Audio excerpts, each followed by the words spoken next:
because they're saying on the streets this morning, CJ, it's over for the SEC. The dominance of the SEC, it just means more. I think it just means more parity these days. We don't have to do this. Yes, we do. We don't have to do this. Have to do what? Say that the SEC Sucks. is over. It's pitiful. Say that It's they're done. pitiful. Do we? Yeah, because they've got a whole conference of fans. Nobody else has an entire conference of fans, and they've been real poor about their behavior. You're not wrong. And everybody in the SEC in this run, this from 2000 till 2025, it starts when Auburn gets left out of the BCS. I think it's Oklahoma and USC in a BCS game, and USC, I think, beats the hell out of Oklahoma. And it was like, oh, Auburn should have been in. Nobody believes in us. It's real, the South will rise again energy coming from the SEC. No, it is. It is. Maybe it's baked in their genes. Oh, it is. It is. And you can't say anything bad about bad teams in the SEC without them saying, oh, we're not bad. We just play in the SEC. This is the toughest conference in America. The SEC is kings. They're kings of hypothetical football scenarios. Well, if you picked Arkansas up out of the SEC and dropped them in blah, blah, blah conference, Arkansas will win the whole damn conference. No, they wouldn't. They'd suck in that conference also. They would. That's just the truth. And imagine what Northern Illinois would have done to Georgia this year. Like, come on, man. And that's the SEC logic that they like to use all the time. Like, yeah, but I like to do the reverse logic now that they lost to Notre Dame and say they would have lost by 50. Because it's stupid. It's stupid. It's almost like, Jessica, hey, we're done playing these games on neutral fields, so you got to go someplace hard to play. And we know SEC teams, Florida will have seasons, plural, where they don't leave the state of Florida for an out-of-conference game, and they just play in the South.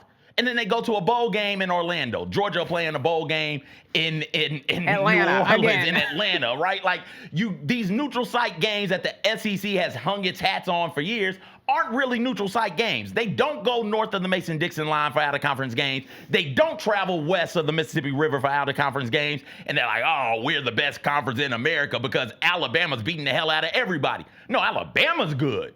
You bums at Mississippi State and Starkville ain't good. But too often we've allowed the SEC to share in Alabama's success or Georgia's success or LSU's one-off years, right? Auburn gets this one championship and has been trash ever since. Ever since Auburn won with Cam Newton, they've been hot-ass garbage ever since, but we allow them to say, we're Auburn football, we matter. Why? Because they play in the SEC, and SEC fans have routinely tried to rub your nose in the fact that the SEC is the best football playing conference in America, and they're not. They're not. Alabama's great. Alabama was great. Georgia was great for some years. You have one off where Florida will jump up and do something once. Auburn will jump up and do something once. LSU Texas A&M. will jump. Texas A&M has done nothing. What has Texas A&M done other than Johnny Manziel? Right? And even the Johnny Manziel team was running around with 3 and 4 losses. What are we talking about here? Might as well call him Vanderbilt with Diego Pavia. And then Johnny Manziel and Texas A&M, I do believe they played in the Cotton Bowl, which is not neutral site. Texas A&M in Dallas is not a neutral site game. So yes, we do got to dance on their graves. Yes, we do got to point out the fact that it's almost like we bring everything above ground. We start making paying players legal. We stop doing the fake neutral site games. And now the playing field is a little bit more level. Like everybody's been paying players, but the SEC was doing it way better than everybody else. And now it's fair now. And that's what has stood out to me the most. And it's not quarterbacks, it's not wide receivers, it's not skill players, it's the line. You used to watch a game and you were like, man, the SEC is bigger and badder than everyone. And now everyone's big and bad because you can pay the linemen. The linemen no longer just get paid in stakes by whoever their quarterback is. They get paid real live money and they can go play for Marcus Freeman at Notre Dame. I do agree. I had the weirdest experience yesterday rooting for Notre Dame in a football game. That is what the SEC has done to me. Now my dad is that way. Y'all are both wrong. I was still cheering for Georgia. I'm not saying it felt good. I'm not saying it felt right. I went to USC. I have been conditioned to hate Notre Dame, to hate. It feels wrong to say hate touchdown Jesus. I don't want to start the year off with a bang. Jesus. It feels a little blasphemous. But to hate touchdown Jesus. And yet I found myself adamantly rooting for Notre Dame yesterday. It is a little easier to root for a Notre Dame team coached by Marcus Freeman because I enjoy rooting for Marcus Freeman versus rooting for, Brian Kelly. It feels a little bit better.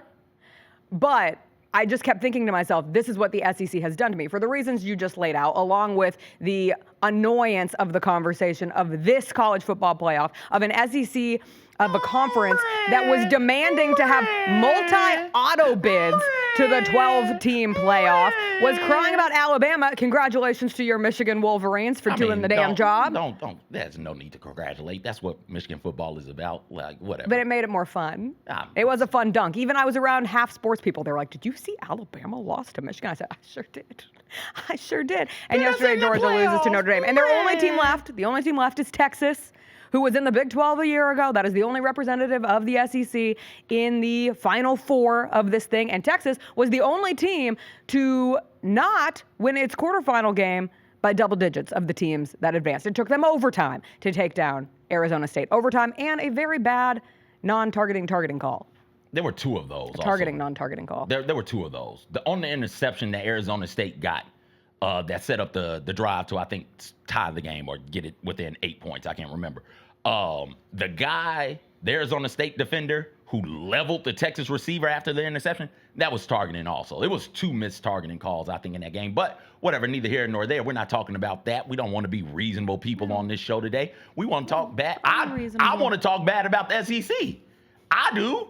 I want to talk about Georgia deciding to go for it, trying to play aggressively at the end of the first half. I fell asleep when it was 3-3, and I woke up right as the first half was trickling down. And Chris was like, how did you do that? This game was slop. And then you somehow woke up just in time to watch everything exciting that happens as they force the fumble, and then Notre Dame scores immediately after, and then starting the second half with the kick return for the touchdown, where Notre Dame suddenly scores 17 points in like 54 seconds of game action. Did you have any problem with Kirby being aggressive and deep in his own territory with, I think they had 37 seconds left?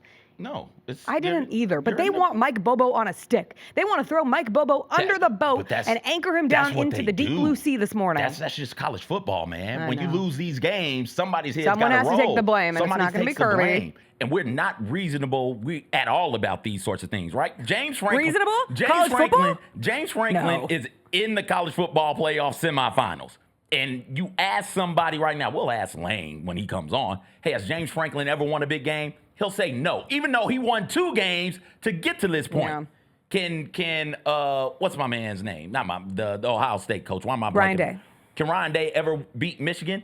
Maybe not. He might win a championship this year. Ryan Day might win a championship, but every single time in college football, one of these games happen where it's good on good, and we've got to change the way we think about college football. You can't be trying to fire everybody after losing to a good team. We can't change the way our brains on college football are broken and unfixable. Once somebody loses, it's like, you got to make moves. You got to make major changes. You got to Granted, Georgia's offense all season, it wasn't just about that. However, Georgia's playing with Gunnar Stockton as their quarterback. And they had people convinced, well, you know what? Losing our starting quarterback might not be a bad thing. We've got Georgia receivers in the studio. Jalen, if you could zoom in on the bricks, because that's what they have for hands.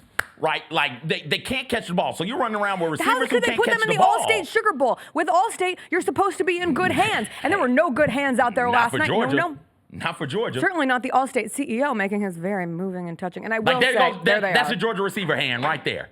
Right there. That's a whole receiving core's hand. Just bricks. Bricks for hands. The Jessica Benson Show with CJ Hart, live every weekday at 8 a.m.